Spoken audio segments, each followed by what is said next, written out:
আপনি যখন দেখবেন যে এই ছোট্ট একটা বিষয়কে কেন্দ্র করে আপনাকে মসজিদ থেকে বের করে দিতে বাধ্য করেছে, নাকে খড় লাগিয়েছে, তখন আপনি চাচ্ছেন অন্তর থেকে, আল্লাহ এমন একটা পরিবেশ যদি হতো যেখানে আমি আমার দিনটাকে পালন করতে পারব। আবু বকর রাদিয়াল্লাহু তাআলার ঘটনা থেকে যেটা জানা যায়, তাকে তো প্রথম মারধর করা হয়েছে, মেরে ফেলা অবস্থায় পৌঁছে দিয়েছিল। তখন মক্কারই এক ব্যক্তি তাকে এসে শেল্টার দিয়েছে এবং বলেছে, তোমরা করতেছো কি, কাকে মারতেছো? আবু বকরের মতন ব্যক্তি দ্বিতীয়টা মক্কাতে তোমরা খুঁজে পাবে, যে আত্মীয়তার সম্পর্ক রক্ষা করে, যে কৃতদাস আজাদ করে, যে সব কাজে কল্যাণকর কাজে আগে বাড়ে, সেই আবু বকরের মতন ব্যক্তিকে তোমরা হত্যা করতে চাচ্ছ। বরং আমি আবু বকরকে আমার আশ্রয়ে নিয়ে নিলাম। তখন তাকে সেই তার আবদারটা মেনে নেওয়া হয়েছে এবং বলা হয়েছে যে আবু বকরকে আমরা ছাড়বো এক শর্তে, সে হারামে এসে নামাজ পড়তে পারবে না।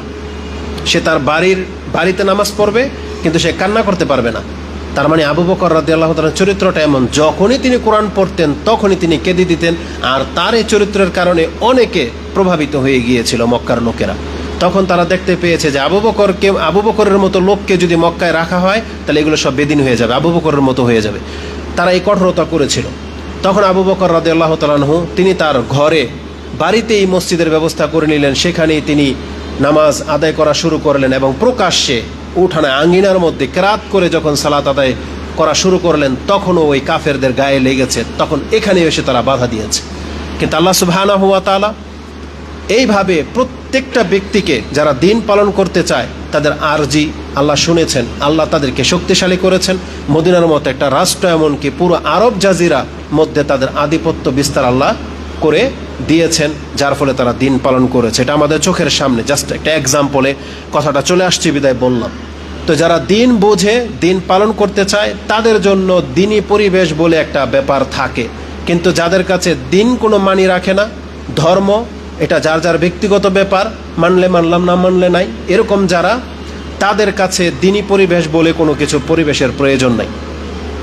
যারা পরীক্ষা কী জিনিস সেটা বোঝে না, ইমানের পরীক্ষা কী জিনিস, যার যে কোনো অনুষ্ঠানে সে অংশ নিতে চায়, যে কোনো অবস্থাতে যে কোনো পোশাক সে পরতে পারে, যার ইমানের উপরে প্রভাব পড়ে না, যেটাকে হালাল হারামের কোনো কোনো রকমের ইঙ্গিত সে দেখতে পায় না, এই ধরনের ব্যক্তিদের জন্য দিনী পরিবেশ বলে কোনো পরিবেশের প্রয়োজন হয় না। কিন্তু যার পোশাক আশাকে হালাল হারামের ব্যাপার থাকে, যে ব্যক্তি সব অনুষ্ঠানে অংশগ্রহণ করতে পারবে না, যেই ব্যক্তি সব খাবার খেতে পারবে না, যেই ব্যক্তি সবার সাথে মিশতে পারবে না, এই ব্যক্তির জন্য একটা দিনী পরিবেশের প্রয়োজন।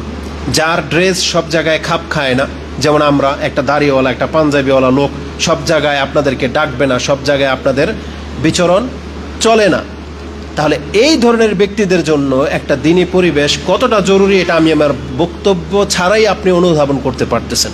তারপরেও যেহেতু এই বিষয়ে যথেষ্ট কথা রয়েছে, ইঙ্গিত রয়েছে, আমি সেই দলিলের দিকে আপনাকে আমি নিয়ে যেতে চাচ্ছি। প্রথম কথা হলো দিনী পরিবেশ কি আসলে? পরিবেশ হলো উপযোগী স্থান বা ব্যবস্থাপনা। মানে প্রত্যেকটা জিনিসের উপযোগী কিছু জিনিস লাগে।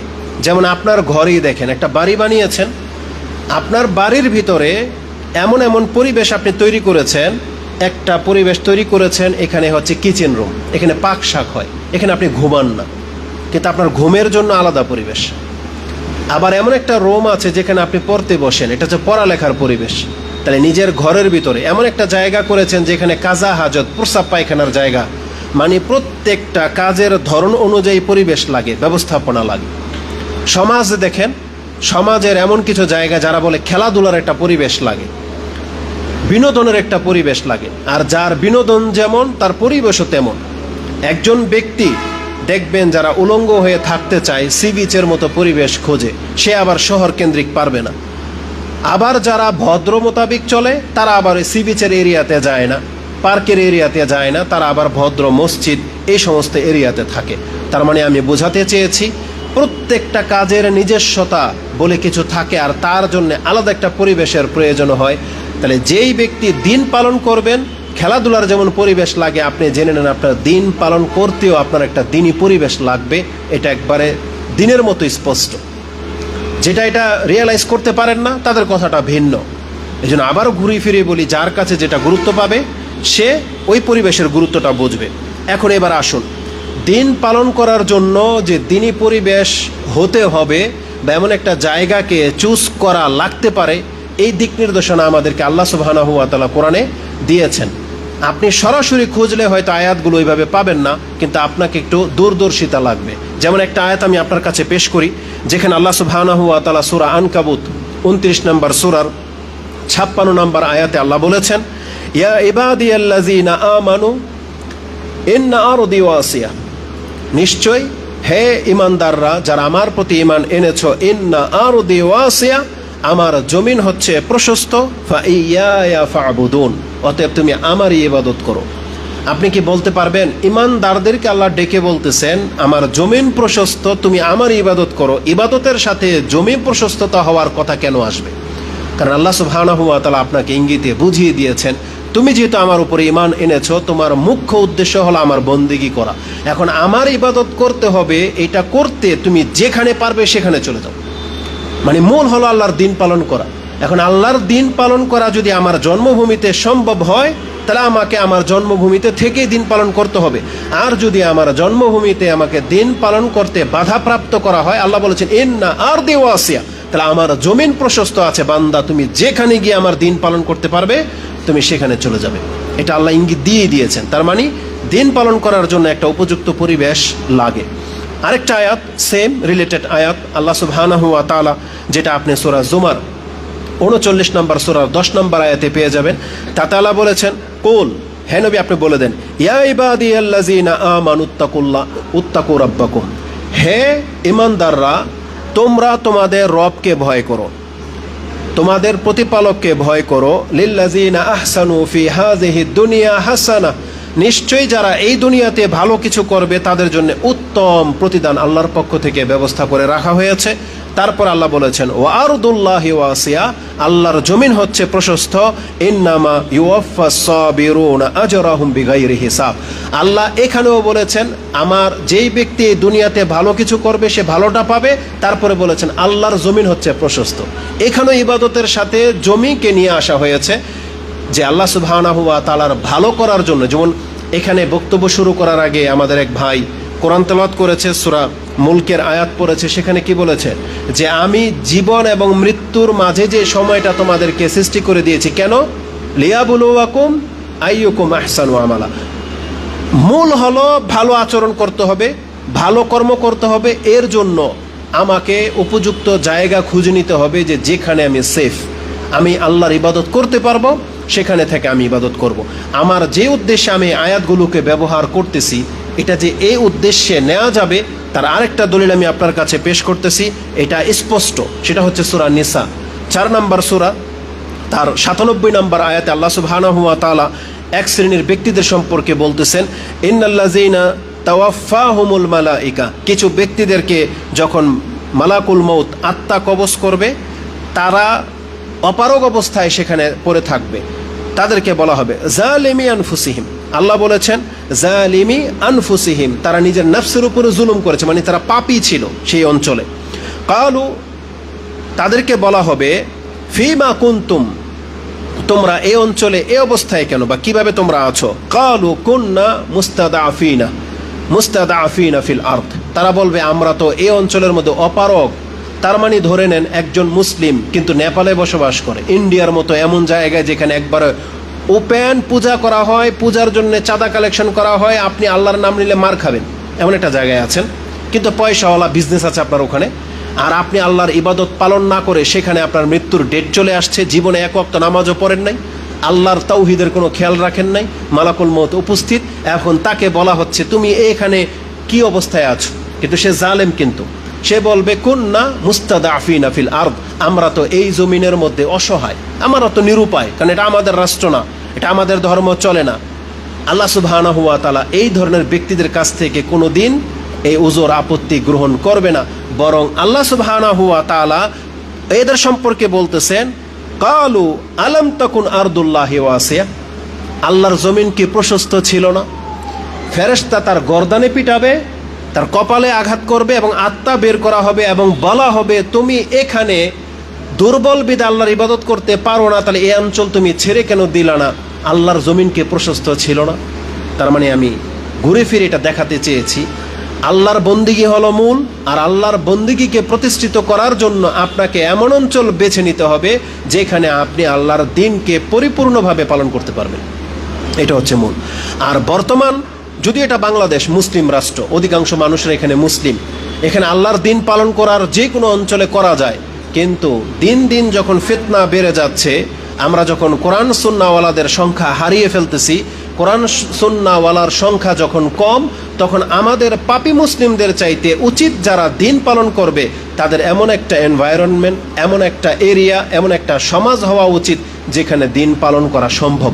বরং আমি সৌদি আরবের মতো জায়গাও দেখেছি, ভালো আলেম যারা, ভালো সৎ যারা, তারা সব এরিয়াতে বসবাস করে না, তারা একটা অঞ্চলকে বেছে নেয়। যেমন রিয়াদের আল কাসিম শহর, যেটা আমরা জানি সবচেয়ে বেশি আলেমের সংখ্যা সেখানে আছে, এবং সেখানে এমনও গ্রাম আছে যে গ্রামে বাকালার মধ্যে সিগারেট বিক্রি হয় না। আপনি জানেন যে অঞ্চলে বাকালার মধ্যে সিগারেট বিক্রি হয় না, গ্রামে নিষেধ, অথচ সৌদি আরবে আপনি জানেন, শুধু সৌদি কেন, পুরো গালফ আরব কান্ট্রির মধ্যে 90% বা 95% মানুষ সিগারেট খায়। কি মনে করেন? তাহলে সেই অঞ্চলের মধ্যেও এমন ব্যক্তিরা সেখানে বসবাস করে যে তাদের বাকালাতে সিগারেট বিক্রি করা হয় না, এবং আল কাসিমের অধিকাংশ মহিলারা পর্দাশীল, পর্দা করে। সৌদি আরব মতো বর্তমান যুগে একেবারে ওপেন হয়ে যাচ্ছে, এখন বাধ্যবাধকতা নাই, কিন্তু সেখানেও আপনি এমন অঞ্চল পাবেন যেখানে এখনো দিনকে পালন করা হয়। কেন তাহলে তারা এমন অঞ্চল বেছে নিয়েছে?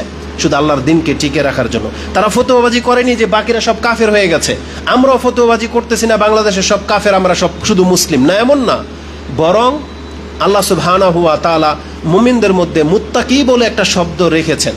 মুসলিমরাও মুসলিম, মুত্তাকিরাও মুসলিম, কিন্তু মুত্তাকিরা অন্যান্য সাধারণ মুসলিমের মতো না। যারা আল্লাহকে ভয় করবে অবশ্যই তারা অন্যদের চাইতে পৃথক। এই ইঙ্গিত কোরআন হাদিসের মধ্যে আমাদেরকে দিয়ে দেওয়া হয়েছে। তো সময় যেহেতু খুব কম, আমি খুব দ্রুত দলিলগুলো বলে দিই, আপনারা এগুলো নিয়ে ভাববেন যে রাসূলুল্লাহ সাল্লাল্লাহু আলাইহি ওয়াসাল্লাম থেকে এই মর্মে দিক নির্দেশনা কি রয়েছে, যে দিন পালন করার জন্য দিনী পরিবেশ এবং ব্যক্তি কতটা জরুরি। রাসূলুল্লাহ সাল্লাল্লাহু আলাইহি ওয়াসাল্লাম বলেন, আনাবি সাঈদ আল খুদরি আন্না রাজুলান আতান নবী সাল্লাল্লাহু আলাইহি ওয়াসাল্লাম, একজন ব্যক্তি রাসূলের কাছে এসে জিজ্ঞেস করেছে, আইয়ুন নাসি আফদাল, কোন ব্যক্তি সবচেয়ে উত্তম? রাসূল দুইজন ব্যক্তির কথা বলেছেন। প্রথম ব্যক্তি রাজুলুন ইউজাহিদু ফি সাবিলিল্লাহ বিমালিহি ওয়া নাফসিহি, যেই ব্যক্তি তার সম্পদ আর জীবন দিয়ে যুদ্ধ করেছে, তার মানে জীবন মাল সব লাগিয়ে দিয়েছে, এই ব্যক্তি সবচেয়ে উত্তম, এর মতো কেউ হইতে পারবে না।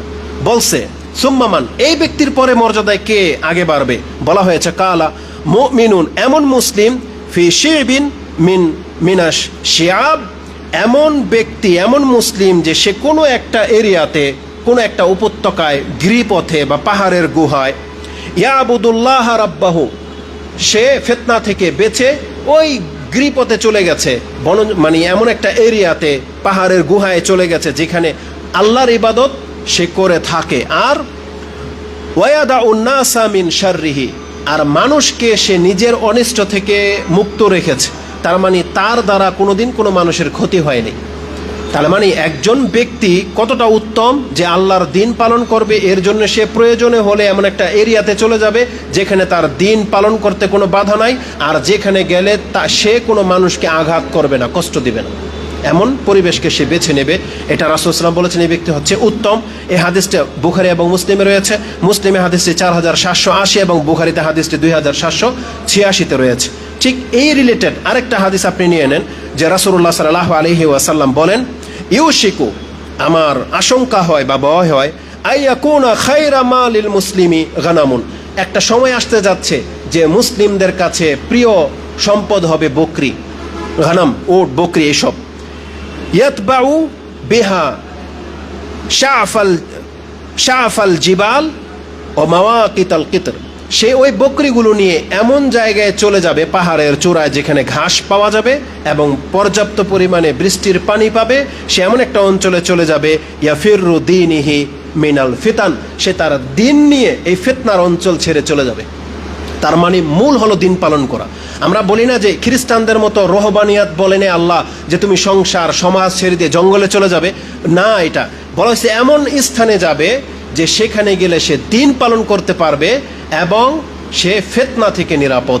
তাহলে আজকে আমাদের এই ভিলেজ করার প্ল্যান কিন্তু ওই ফিতনা মুক্ত একটা সমাজ গড়া, যেখানে ফিতনা, ওখানে যে ফিতনা মুক্ত তা না, কারণ ফিতনা তো আমাদের সাথে সাথে ঘোরে, এখানেও ফিতনা আমাদের মধ্য দিয়ে ঢুকবে, কিন্তু আশা করি সেটা বাইরের যে ফিতনা, সিগারেট বিড়ি, গান বাজনা, এই সমস্ত ফিতনা থেকে মুক্ত। আমি জানি না এই ভিলেজের কর্ণধার যিনি এই শর্ত আরোপ করেছে কিনা, কিন্তু আমি মাহমুদ বিন কাসিম নারায়ণগঞ্জ ভিলেজের জন্য শর্ত আরোপ করেছি, সেখানে একজন ব্যক্তি দাড়িবিহীন থাকতে পারবে না, তাহলে তার কাছে আমরা জায়গা বেচি না। সে গান বাজনা করতে পারবে না, টাকটার নিচে প্যান্ট নিতে পারবে না, তার ফ্যামিলি পর্দা করবে, এবং প্রকাশ্যে সিগারেট চলবে না, মানে ওই অঞ্চলে এরিয়ার ভিতরে কোনো ধূমপান চলবে না। এই 5টা জিনিস যারা মেনে নেবে তারা আমাদের সাথে আসতে পারেন। আলহামদুলিল্লাহ 150 জন পরিবার যুক্ত হয়ে গেছে, যেটা নারায়ণগঞ্জ সোসাইটি হবে। তাহলে আমরা সব ফিতনা দূর করতে পারবো না, কিন্তু আমাদের সোসাইটিতে আমরা এটা তো করতে পারবো যে এখানে গান বাজনা মুক্ত, সিগারেট বিড়ি মুক্ত, বেপরদায় কোনো মহিলা রাস্তায় আপনি দেখতে পাবেন না। এতটা অন্তত এই ফিতনার যুগে আমরা করে দেখাইতে পারি কিনা। আর আল্লাহর কাছে আমরা তো আর বিচারের হাত কাটতে পারবো না, কারণ রাষ্ট্রীয় আইনের ব্যাপার, ওটা আমরা করতে পারবো না। কিন্তু আল্লাহ যদি আমাদেরকে শক্তিশালী করে, এই ভিলেজের মতো আমরা একটা নগরী, একটা শহর, চাইলে রাষ্ট্র কায়েম করতে পারবো ইনশাআল্লাহ, যদি আমরা এক থাকি, এবং আল্লাহর কাছে আমাদেরকে তৌফিক কামনা করতে হবে আলা কুল্লি হাল। তাহলে রাসূল বলেছেন সে ফিতনা থেকে বাঁচার জন্য সে এমন একটা অঞ্চলে চলে যাবে যেখানে সে তার দিন পালন করতে পারবে। এই হাদিসগুলো থেকে আমি যেটা প্রমাণ করতে চেয়েছি যে অবশ্যই দিন পালনের জন্য একটা পরিবেশ লাগে, এটা পরিবেশ লাগে। বরং রাসূলুল্লাহ সাল্লাল্লাহু আলাইহি ওয়াসাল্লাম হুযায়ফা রাদিয়াল্লাহু তাআলা আনহুকে কথা বলেছিলেন, যদি এমন কোনো জামাত সময় আসে যখন মুসলিমদের কোনো জামাত থাকবে না, কোনো আমির থাকবে না, তখন আমি কি করব? রাসূল বলেছেন তুমি প্রত্যেকটা দলকে প্রত্যাখ্যান করবে এবং তুমি তোমার প্রয়োজন অনুযায়ী এমন জায়গায় বসবাস করবে যেখানে তুমি দিন পালন করতে পারো। তুমি যদি গাছের গোড়া খেয়ে বাঁচতে হয়, এবং হাত্তা ইউদরিকাল মৌতা, মৃত্যু তোমাকে যদি এসে মোলাকাত করে, ওয়ান তাআলা যালিক, তারপর তুমি ওই নীতির উপরে থাকবে। এটা রাসূল সাল্লাল্লাহু আলাইহি ওয়াসাল্লাম তাকে বলেছেন, যে হাদিসটা আপনি বুখারীতে 7084-তে পেয়ে যাবেন। তার মানে একজন ব্যক্তিকে তার দিন পালন করতে হবে, এটা হচ্ছে মুখ্য বিষয়।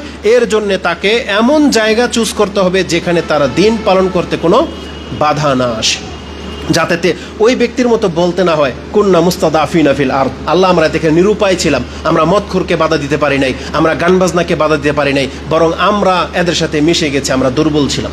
এই কথা যেন বলতে না পারেন। কেন? কারণ এই জন্য আগেই বলা হয়েছে যে তুমি তোমার দিন নিয়ে এমন জায়গায় বসবাস করো যেখানে তোমার দিনের কোনো ক্ষতি হবে না।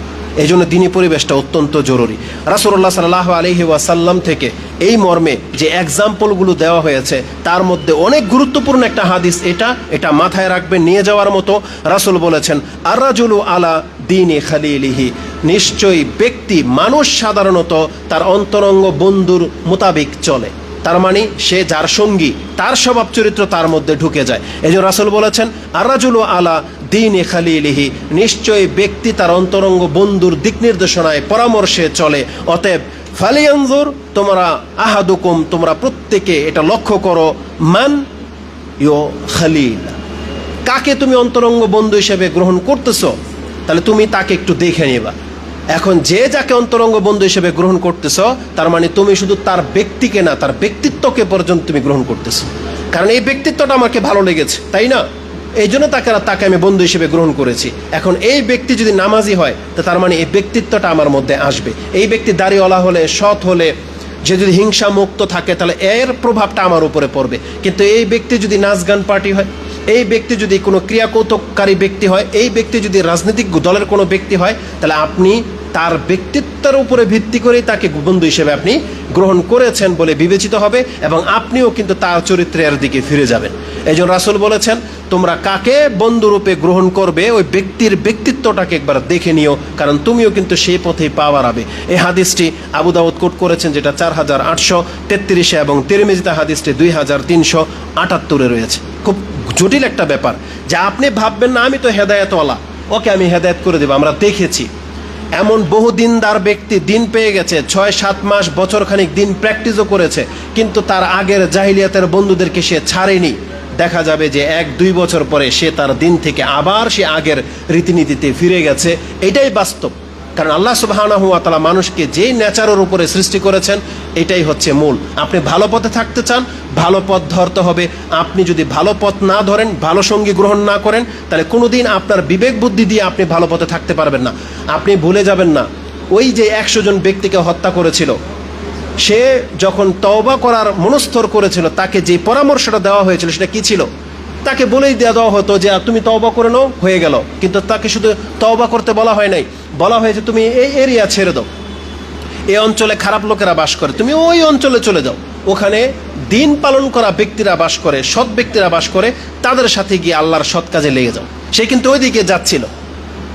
এই জন্য বোঝা যাচ্ছে যে দিনী পরিবেশ এটা অত্যন্ত জরুরি দিনকে টিকানোর জন্য।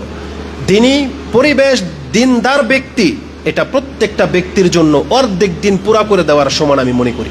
কারণ যেখানে আপনার দাড়ি রাখতে কষ্ট হবে, কিন্তু সব দাড়িওয়ালা, সেখানে দাড়ি রাখতে আপনার কোনো কষ্ট হবে না। আমি একটা জিনিস দেখেছি সৌদি আরবে, এই যেই সিজনগুলোতে মাদ্রাসা বন্ধ থাকে 3 মাস, তখন সৌদি আরবের কর্নিশ সমুদ্রের পাড়গুলোতে তারা সেমিনার করে যুবকদেরকে সঠিক পথে রাখার জন্য। ওখানে কুইজ হয়, বক্তব্য হয়, অনেক রকমের খেলাধুলা হয়।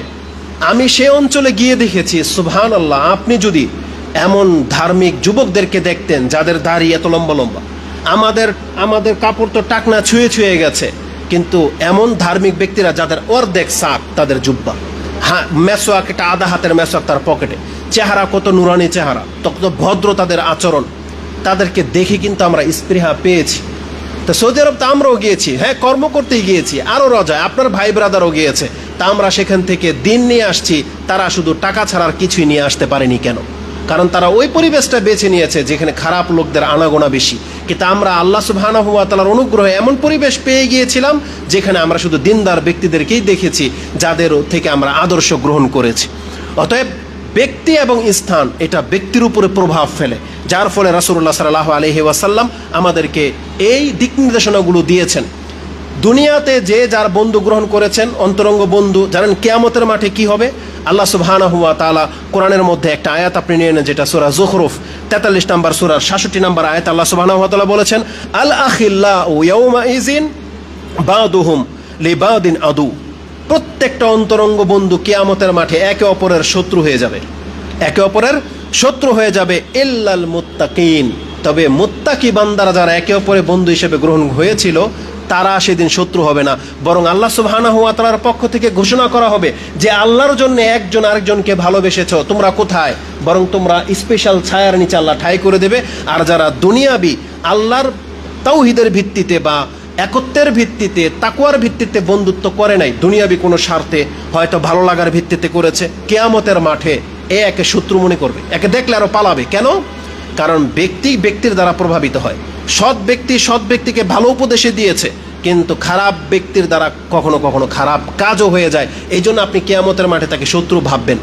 এবং এই মর্মে যথেষ্ট কথা আছে যে তারা বলবে, ওয়ায়াউমা ইয়াউদ্দু যালিমু আলা ইয়াদাই, জালেমরা তাদের হাত কামড়াবে আর বলবে, আমি যদি একে বন্ধুরূপে গ্রহণ না করতাম, ইয়া লাইতানি ইয়া ওয়াইলাতা লাইতানি লাম আত্তাখিজ ফুলানান খালিলা, আমি যদি একে বন্ধুরূপে গ্রহণ না করতাম, আমি যদি রাসূলের পথ ধরে নিতাম। এটা সূরা ফুরকানে পেয়ে যাবেন। যেহেতু সময় 7 মিনিট, আমি আমার আগের দিকে যাই। আল্লাহ সুবহানাহু ওয়া তাআলা আমাদেরকে বলেছেন সূরা তাওবা 9 নম্বর সূরার 71 নম্বর আয়াতে, মুমিন এবং মুমিনরা একে অপরের বন্ধু। ওয়াল মুমিনুনা ওয়াল মুমিনাত বা'দুহুম আউলিয়াউ বা'দ ইয়ামুরুনা বিল মারুফ ওয়া ইয়ানহাউনা আনিল মুনকার ওয়া ইউকিমুনাস সালাহ ওয়া ইউতিনাজ যাকাত। তারা সালাত কায়েম করে, যারা যাকাত দেবে, তারা আল্লাহকে মেনে চলে, আল্লাহ এবং তার রাসূলের আনুগত্য করে, একজন অপরজনকে ভালো পরামর্শ দেয়। এটা হচ্ছে মুমিনদের গুণ। তাহলে আপনি যদি সেই মুমিনদের সোসাইটি, সেই মুমিনদের অন্তর্ভুক্ত না হন, তাহলে কে আপনাকে ভালো উপদেশ দেবে? যদি আপনি মুনাফিকের সাথে বসবাস করেন, সে আপনাকে ভালো উপদেশ কখনোই দেবে না। যেটা আমাদের সমাজগুলোতে একাকার, একজন ভাই হেদায়েত প্রাপ্ত, আরেকজন ভাই হচ্ছে গুমরা। বরং একজন ভাইকে আমরা দেখেছি ল্যাংটার মুরিদ, কিন্তু একই পাতিলায় ভাত খায়, তার দিন তাকে পৃথক করতে পারেনি এখন পর্যন্ত। কেন? তার ভাই, রক্তের ভাই হিসেবে। সেই জন্য একই গ্রামে, একই বাপদাদার ভিটা ছাড়তে পারে না, সেই জন্য সে দিন ছুটে যাচ্ছে, কিন্তু তার বাপদাদার ভিটা সে ছাড়তে পারে না। এই ব্যক্তির দ্বারা দিন সেফ না, দিন তার ঘর পর্যন্ত গিয়েছে, কিন্তু এই দিন তার কাছ থেকে একদিন বিদায়ও নেবে, যদি তার দিন তার এই ঘরকে ত্যাগ করতে বাধ্য না করে। এই জন্য দিন পাওয়ার পরে আপনাকে আপনার দিনের জন্য প্রয়োজনে ঘর ছেড়ে দিতে হবে, বাপদাদার ভিটা ছাড়তে হবে, নিজের সমাজ ছাড়তে হতে পারে, কিন্তু দিন ছাড়া যাবে না। এটা যাদের এম, দিনী পরিবেশের বিকল্প আর কিছুই হতে পারে না। এই জন্য অবশ্যই আমাদেরকে দিনী পরিবেশ লাগবে। রাসূলুল্লাহ সাল্লাল্লাহু আলাইহি ওয়াসাল্লাম দুইজন ব্যক্তির উদাহরণ দিয়েছে, সেই হাদিস আপনারা জানেন। আমি শুধু নাম্বারটা বলে দিই। হাদিস মুসলিমে কিতাবুল বিররি ওয়া সিলাতে রয়েছে 6586, এবং বুখারীতে হাদিসটি 5534 রয়েছে। ওই আতরওয়ালা আর কামারশালার দোকানের ওই হাদিসটা আমার সামনে আছে, আরবিতে পড়তে গেলে সময় লেগে যাবে। রাসূল বলেছেন আতরওয়ালার আর কামারশালার উদাহরণ হলো ভালো এবং মন্দ সঙ্গী। আপনি আতরের দোকানে যান, আপনাকে একটু আতর লাগিয়ে দিবে, অথবা আপনি কিনবেন, অথবা ঘ্রাণ পাবেন। কিন্তু আপনি যদি কামারশালায় বসেন, তার আগুনের ফুলকা আপনার কাপড়কে জ্বালিয়ে দেবে, অথবা আপনি দুর্গন্ধ নিয়ে সেখান থেকে ফিরবেন। এই হাদিসগুলো স্পষ্ট প্রমাণ করে যে একটা দিনদার পরিবার, দিনদার ব্যক্তি, দিনী পরিবেশ এটা কতটা উপযুক্ত। আল্লাহ সুবহানাহু ওয়া তাআলা আমাদেরকে এইভাবে অনেক এক্সাম্পল দিয়েছেন। রাসূলুল্লাহ সাল্লাল্লাহু আলাইহি ওয়াসাল্লাম থেকে আরেকটা গুরুত্বপূর্ণ হাদিস আমি আপনাকে স্মরণ করিয়ে দিই। রাসূলুল্লাহ সাল্লাল্লাহু আলাইহি সাল্লাম বলেছেন, আল মারউ মা মান আহাব্বা, একজন ব্যক্তি তার সাথে কিয়ামতের মাঠে উঠবে যে যাকে ভালোবাসে। এটা দুনিয়ার সাথে এক্সাম্পল খাটে, আর পরকালের যা যা উল্লেখ করে দেওয়া হয়েছে।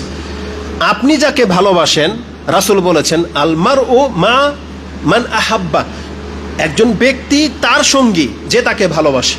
এখন আপনি দিনদার ব্যক্তিদেরকে যদি ভালোবাসেন, সালাফি আলেমদেরকে যদি ভালোবাসেন, কিন্তু আপনি তাদের সাথে আসলেন না, তাদের সাথে ওঠা বসা করেন না, আপনার ওঠা বসা ওই এখন পর্যন্ত তাদের সাথেই, তাহলে আপনার ভালোবাসার দাবি মিথ্যা হয়ে যাবে। কারণ রাসূল বলেছেন যে যাকে ভালোবাসে, নেচার তো এটাই বলে সে তার সাথে যাবে, তাই না? রাসূলুল্লাহ সাল্লাল্লাহু আলাইহি সাল্লামকে সাহাবায়ে কেরামরা ভালোবাসতেন, এজন্য রাসূলকে তারা ছাড়ে নাই, প্রয়োজনে তার ঘর বাড়ি ছেড়ে দিয়েছে, কিন্তু রাসূল যেখানে তারা সেখানে এই অবস্থান নিয়েছে। এটা একটা এক্সাম্পল। আমরা রসুল নই, রাসূলদের আমাদের কেউ রাসূলদের মতো না, কিন্তু এটা একটা রাসূলের সুন্নাহ। অবশ্যই এটা রাসূলের সুন্নাহ যে ভালো মানুষ যেই দিকে যাবে তার অনুসারীদেরকে, তার সঙ্গীদেরকে ওই দিকেই যাওয়া উচিত। এটাই হচ্ছে নেচার। আর এটার ফলপ্রসূ কি? কিয়ামতের মাঠে এই ভালোবাসার ভিত্তিতে আজকে আপনারা সালাফরা এক হয়েছেন, একটা পরিবার গঠন করেছেন।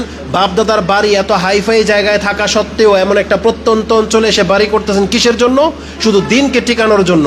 এটাই কিয়ামতের মাঠে ইনশাআল্লাহুল আজিজ ভালোবাসার প্রতিফলন ঘটবে, যে রাসূল বলেছেন যে যাকে ভালোবাসে কিয়ামতের মাঠে সে তার সাথেই উঠবে। তাহলে এই জন্য দিনী ভাইকে চুজ করা এটা অনেক বড় একটা ব্যাপার। যদি আমাকে পর্যাপ্ত সময় দেওয়া হতো তাহলে এর গুরুত্ব সব কিছু আমি আপনাকে এক একটা করে ডিটেলস তুলে ধরার চেষ্টা করতাম। যেহেতু সময় খুব কম, আর মাত্র 2 মিনিট, সেই ক্ষেত্রে আমি সর্বশেষ কথার দিকে আমি আসতে চাচ্ছি। আল্লাহ সুবহানাহু ওয়া তাআলা আমাদেরকে বলেছেন যে সৎ প্রতিবেশী হওয়া এটা কত বড় গুরুত্বপূর্ণ ব্যাপার। উপরের আলোচনাগুলো এর জন্য যথেষ্ট যে সৎ প্রতিবেশী হওয়াটা কতটা গুরুত্বপূর্ণ। তবে কোরআনে আল্লাহ বলেছেন ইয়া আইয়ুহাল্লাযীনা আমানুত্তাকুল্লাহা ওয়া কুনু মা'আস সাদিকিন, যে তোমরা আল্লাহকে ভয় করো এবং সত্যবাদীদের সাথে হয়ে যাও। নিঃসন্দেহে এই সত্যবাদী টিম হচ্ছে রাসূলুল্লাহ সাল্লাল্লাহু আলাইহি ওয়াসাল্লাম এবং তার সাহাবায়ে কেরাম। তাদের সিলসিলা দিয়ে কিয়ামত পর্যন্ত যারাই মানহাজের উপরে থাকবে তারাই হলো সেই সত্যবাদী যাদের সাথে থাকতে আমাদেরকে আদেশ করা হয়েছে। জি, আদেশ করা হয়েছে। রাসূলুল্লাহ সাল্লাল্লাহু আলাইহি ওয়াসাল্লাম থেকে আরেকটা হাদিস বলি। রাসূল আমাদেরকে আদেশ করেছেন লা তুসাহিব ইল্লা মুমিনান, তোমরা মুমিন ব্যক্তি ছাড়া কারো সঙ্গী হইও না। ওয়ালা ইয়াকুল তাআমাক, আর তোমার খাদ্য যেন ওই ব্যক্তি না খায় ইল্লা তাকিয়ান, যারা মুত্তাকি, তোমার খাদ্য যেন কেবল তারাই বেশি খায় বা তারাই যেন অংশ পায়, এটা আমাদেরকে ইঙ্গিত করে দেওয়া হয়েছে। তাহলে আপনি যদি এমন প্রতিবেশী, এমন পরিবেশ গ্রহণ না করেন যার সাথে ইচ্ছা মিশেন, তাহলে এই হাদিসের উপরে আমল হবে না। আর সবচেয়ে বড় ব্যাপার, সর্বশেষ হাদিস যেটা ইমাম ইবনে হিব্বান উল্লেখ করেছেন 4032, রাসূল বলেছেন সৌভাগ্যের নিদর্শন হচ্ছে 4টা। তার কি? যার প্রতিবেশী সৎ, যার নারী সৎ, তার মানে যার স্ত্রী সৎ, যার কাছে একটা সাওয়ারি আছে হানিয়ান, মানে একবারে আপনাকে উৎফুল্ল করে দেয়, মানে একদম ভালো, কোনো জায়গায় থেমে যায় নাই, এমন একটা সাওয়ারি। আর রাসূল বলেছেন ওয়াল মারকাবু হানিয়ান ওয়াল বাইতু ওয়াসিয়ান, একটা প্রশস্ত বাড়ি, যে বাড়িটা সংকীর্ণ না, যে একটা ব্যক্তি আপনার সাথে দেখা করতে আসছে, আপনার ওয়াইফকে পর্দা করে আরেক রুমের কোনায় থাকতে হয়, তারপরে তার সাথে কথা বলতে হয়, মানে এত সংকীর্ণ বাড়ি, একটা মাত্র বাথরুম, এটার মধ্যে আপনার ওয়াইফ যাবে, গেস্ট আসবে, পোলাপান যাচ্ছে, আপনি প্রশস্ততা পাচ্ছেন না। তো রাসূল বলেছেন সৌভাগ্যের লক্ষণ হচ্ছে 4টা।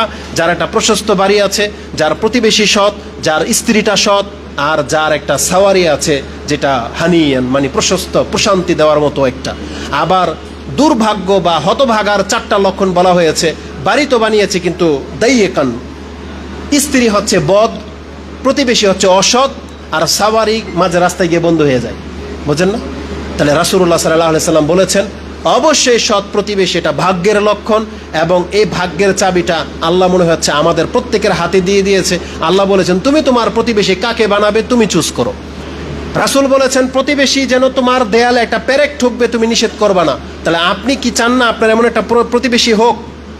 এর জন্য এই ধরনের উদ্যোগ নিঃসন্দেহে এটা প্রশংসনীয়। আল্লাহ সুবহানাহু ওয়া তাআলার কাছে দোয়া করি যারা এই উদ্যোগ গ্রহণ করেছেন এবং যারা অংশ নিয়েছেন, আল্লাহ তুমি আমাদের এই সোসাইটিতে বরকত দান করো, আমাদেরকে এই নোংরা সমাজের অনিষ্ট থেকে আল্লাহ তুমি আমাদেরকে হেফাজত করো। যতটা দাবি করা হচ্ছে তার চেয়ে উত্তম আখলাক আচরণ আমাদেরকে পেশ করার তৌফিক দান করো। আল্লাহ তুমি আমাদের কাজকে সহজ করে দাও। আমিন ইয়া রাব্বাল আলামিন। সুবহানাকাল্লাহুম্মা রাব্বানা বিহামদিকা আশহাদু আল্লা ইলাহা ইল্লা আনতা আস্তাগফিরুকা ওয়া আতুবু ইলাইক। আসসালামু আলাইকুম ওয়া রাহমাতুল্লাহি ওয়া বারাকাতুহু।